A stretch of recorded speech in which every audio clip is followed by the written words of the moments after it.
oh hey, the dawning's back, and it's no different. But could you pay me in advance? No, no, no, no.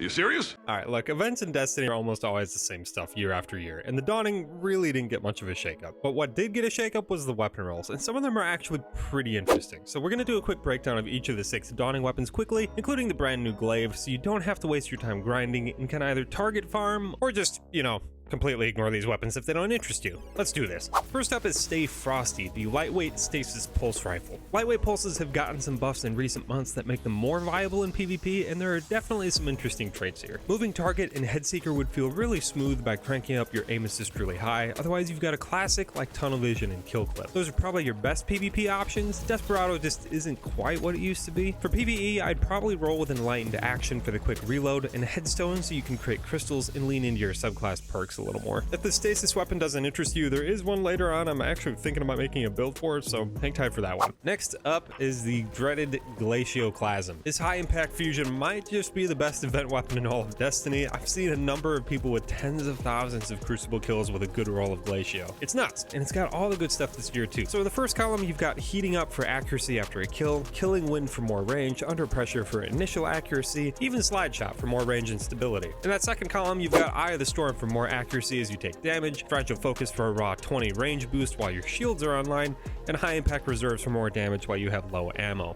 The most synergistic rolls here are probably under pressure and high impact reserves, since they have the same requirements to activate. Otherwise, slide shot and Eye of the Storm would be pretty great too. Sliding in, you're being a little bit more aggressive, you're going to take some damage, but you get the nice stat bumps from slide shot, and as you take damage, Eye of the Storm is going to start putting in work as well, and it's going to be pretty tough to miss those shots. One that actually intrigues me the most this year is Killing Wind and Successful Warm Up. So anytime you get a kill, your next shot charges much faster, and you'll have cranked up handling and range to secure even more kills. Honestly, when I look at the traits here, it's almost difficult to get a bad roll of this thing for PvP, so let me know what your favorite is down in the comments. If you need a DPS roll for PvE, hands down Overflow and Controlled Burst. Huge mag, faster charging, more damage, it doesn't get better than that. Otherwise, if you want to go for something more balanced in PvE, Slide Shot and Reservoir Burst is always fun for controlling adds and burning majors. Third Dawning weapon, and our new one for this year, is Albedo Wing, an arc aggressive glaive, which maybe isn't super exciting, but it is good to see free players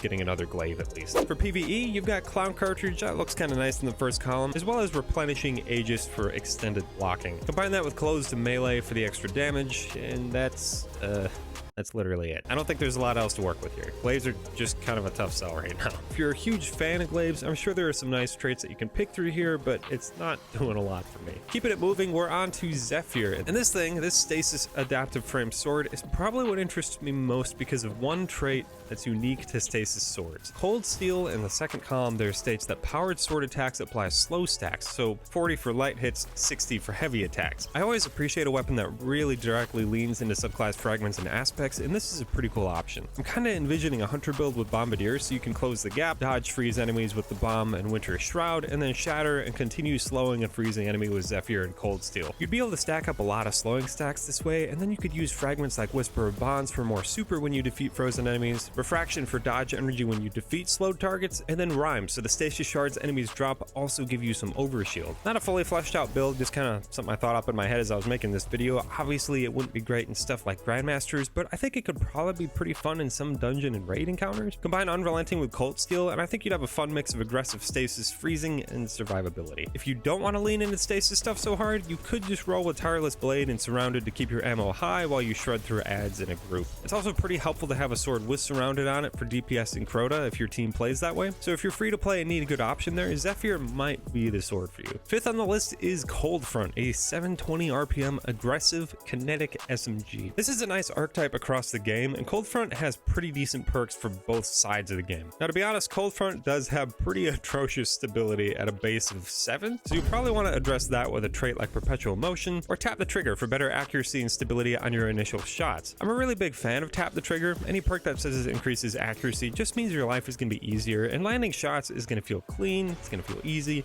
and even if it's just the first few shots of your duel, it's important to land every shot, and tap the trigger does help quite a bit. Combine either of these perks I just talked about out with rangefinder, and you'll have a decent kinetic weapon that could fill the slot serviceably if you never got something like the Immortal. There's also Cascade Point, which does always catch my eye. It's just one of those perks when you activate it where I'm just on a frenzy to find my next target, because it's so much fun to burn people down with. I land a shotgun or a sniper kill and then switch to Cold Front, and it's basically a pocket Uzi. Now for PvE, it's also got some traits I'm a big fan of. First column's got Rewind Rounds, which keeps extending your mag just for landing hits. You've also got Subsistence, Stats for All, even Enlightened Action, which is handy for the reload boost, and Unrelenting for some health regen. In the second column, you've got One for All, Rampage, Frenzy, and Attrition Orbs, which could potentially work as a damage buff if you're using Kinetic Surges as well. And last up, our 6th Dawning weapon for the year is Avalanche, a solar adaptive machine gun. Honestly, this just kind of feels like one of those weapons that Bungie needed to fill a quota with for the Dawning because they needed a free weapon. I don't know. It's not very good. Avalanche isn't really anything special. The only role I'm too interested in is Subsistence and Incandescent. That's kind of fun if you're dedicated to heavy ad clear like Rooted Nightmares. This machine gun might be worth a try for that. Honestly, the Trials machine gun's just better. There is also Rewind Rounds and Target Lock, which is fine if you want to just lay on the trigger for a full minute. For PvP, I'd probably just do Surplus and Target Lock for the upfront damage and stat buffs. There just isn't a ton to work with on this machine gun, and odds are you already have a better solar machine gun in your vault anyway. So there's your quick Dawning weapons guide. Hopefully that helps you narrow things down, use your time efficiently, whether that's farming out the guns that you want or just not farming any of them. You can target focus these weapons with Evil Levante now, so that does help the grind a little bit. And if it's anything like last year, there should be some upgrades that allow you to get multiple traits in each column as well, so that's definitely helpful. Whatever you end up doing, thank you so much for watching. Don't forget to like and subscribe for more videos. I'll catch you guys next time.